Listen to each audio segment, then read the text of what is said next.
Selamat datang di Story Kauri. Ini adalah channel kedua artikel YouTube. Jangan lupa subscribe ya guys, dan tekan notifikasinya.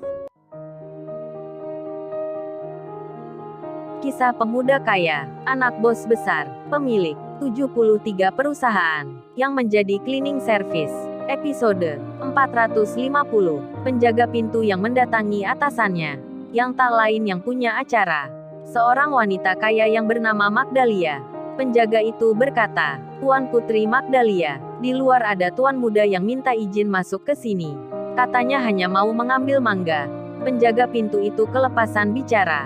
Atau mungkin memang sudah terbawa dan percaya, hingga menyebut Kenshin seperti itu. Dan Magdalia merasa aneh akan yang diucapkan orang yang kerja dengannya. Magdalia pun balik bertanya, "Emang maksud Bapak apa? Kok bilang ada tuan muda di luar? Apa ada orang kaya di desa ini? Kok bisa-bisanya Bapak berkata begitu? Menyebut nama orang dengan tuan muda? Jangan-jangan Bapak sudah dibohongi. Dia baru punya ternak sapi, tapi sudah mengaku kaya." Dan pengawal di sekitar Magdalia pun tertawa.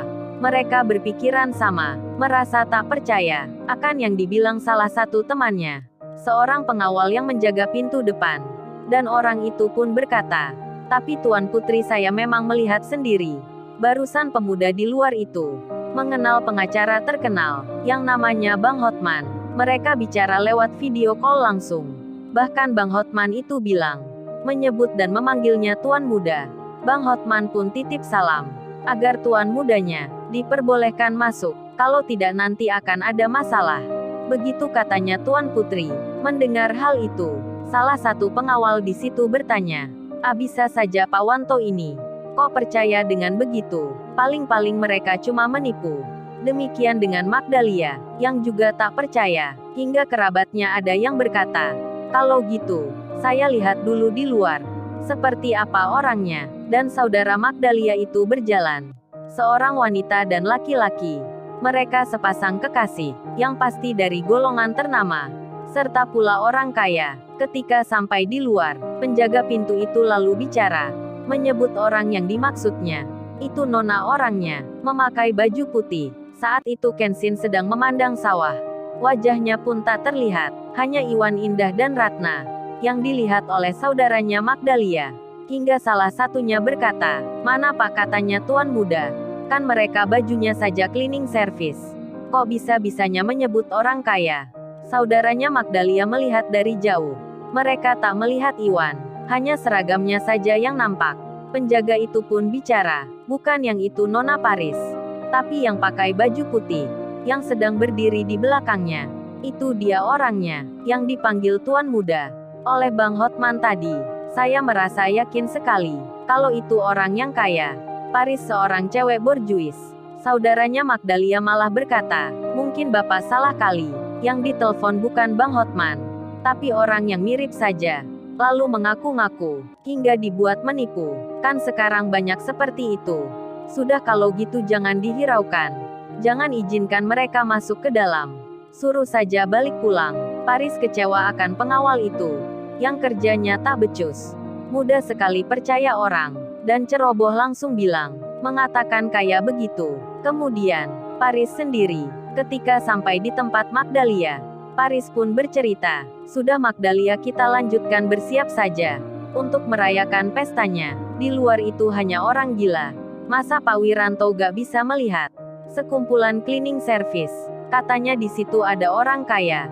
Mana ada orang kaya seperti itu, yang dipanggil Tuan Muda, bisa bersama cleaning service. Pak Wiranto itu apa kena sihir? Sampai bilang begitu." Magdalia pun menjawab, "Oh ternyata hanya pemuda yang tadi, yang berdiri di pintu masuk itu. Gua juga melihatnya. Gue kira siapa? Ternyata hanya begitu, orang yang tak punya, yang hanya ngaku-ngaku." Dan Magdalia tetap tak percaya. Ia masih pada pendiriannya, tak menganggap laporan penjaganya sebagai hal yang penting, bahkan diabaikan begitu saja.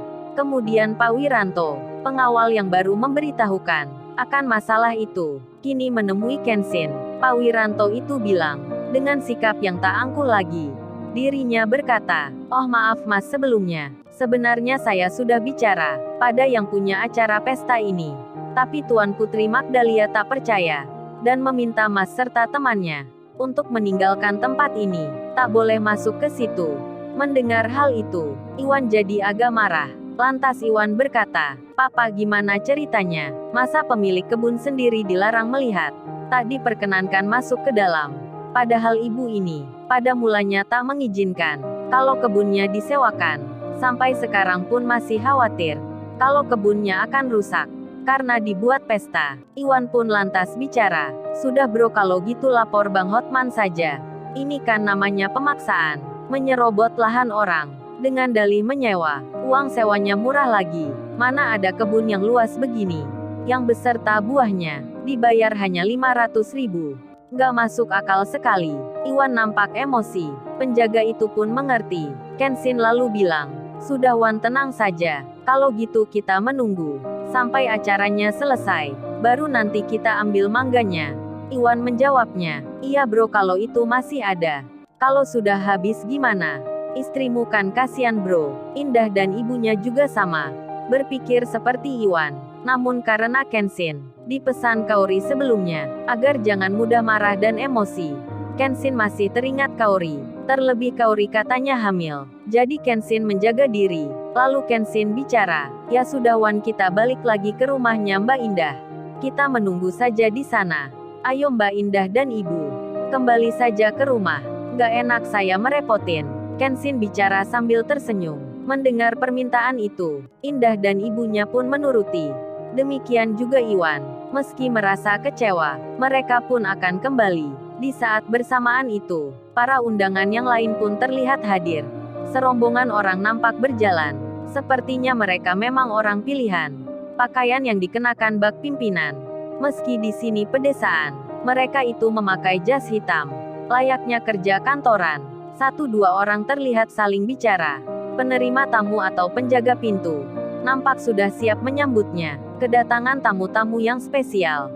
Pengusaha-pengusaha ternama, orang tua temannya Magdalia, yang turut pula diundang. Dan kini mereka datang. Datangnya pun kebetulan bersamaan. Hingga satu dan lainnya, mereka saling bertemu, saling menyapa. Di saat itu, Kenshin, Iwan dan Indah yang akan pulang. Secara tak sengaja, jalannya pun berhadapan dengan tamu undangan. Di saat itu tiba-tiba, salah satu tamu itu bilang, "Loh ini bukannya Tuan Muda Kenshin kok di sini?" Para pengusaha itu jadi terkejut. Terkaget semua. Kenshin pun sama, yang tiba-tiba disapa. Ada orang yang mengenalnya. Iwan pun langsung melihatnya. Begitu pula Indah dan ibunya. Tak menunggu lama, salah seorang pengusaha yang jadi tamu di situ bertanya, Tuan Muda, apa Tuan Muda diundang juga ke tempat ini?" Mereka itu menyapa, bukan satu atau dua orang. Bahkan semua pun seperti mengenal. Penjaga pintu pun terheran. Begitu halnya semua orang di situ. Melihat tamu-tamu yang penting. Menghormati seorang pemuda yang dilarang masuk ke pesta. Pak Wiranto pun tersadar. Prasangkanya memang benar. Pemuda itu orang kaya, bahkan di luar dugaan. Sampai pengusaha ternama yang jadi tamu di sini sangat menghormati. Kemudian Kenshin menjawab, "Oh ya Bapak, siapa ya? Apa mengenal saya?" Seseorang itu membalas, "Tuan Muda bisa saja. Siapa yang tidak mengenal Anda? Kita ini hanya pengusaha biasa. Dulu saya pernah hadir Tuan Muda di acara rapat tahunan di perusahaan Pak Henry, yang kini jadi mertuanya Tuan Muda." Mendengar jawaban itu, Kenshin langsung mengerti. Dan Kenshin ditanya lagi, "Oh ya Tuan Muda kesini mau kemana ya memangnya?" Kenshin pun menjawabnya, "Oh ini Pak, sebenarnya tujuan saya ke sini mau memetik mangga di kebunnya ibu ini. Tapi ternyata kebunnya lagi disewa, lagi dibuat acara. Jadi kita nggak boleh masuk." Mendengar hal itu, semua tamu penting itu bicara. Kata siapa Tuan Muda? Mereka belum mengerti Anda. Kalau gitu Tuan Muda, mari silahkan mengambilnya. Kami semua akan mengantarnya. Pengusaha-pengusaha yang ternama, yang jadi tamu penting itu, kemudian mempersilahkan Kenshin, serta Iwan, Indah dan ibunya, agar kembali lagi. Penjaga pintu yang melihatnya, beliau pun tak berani melarang. Bahkan kini ikut menghormati, dengan mengantar Kenshin masuk. Semua tamu-tamu pun melihatnya. jadi bertanya-tanya pula, termasuk Magdalia, yang terkaget dirinya, orang-orang yang diundangnya, tiba-tiba bersama pemuda itu, masuk ke pestanya. Bahkan terlihat juga, para pengusaha ternama itu, nampak dengan tangannya, menghormati dan mempersilahkan pemuda itu untuk jalan.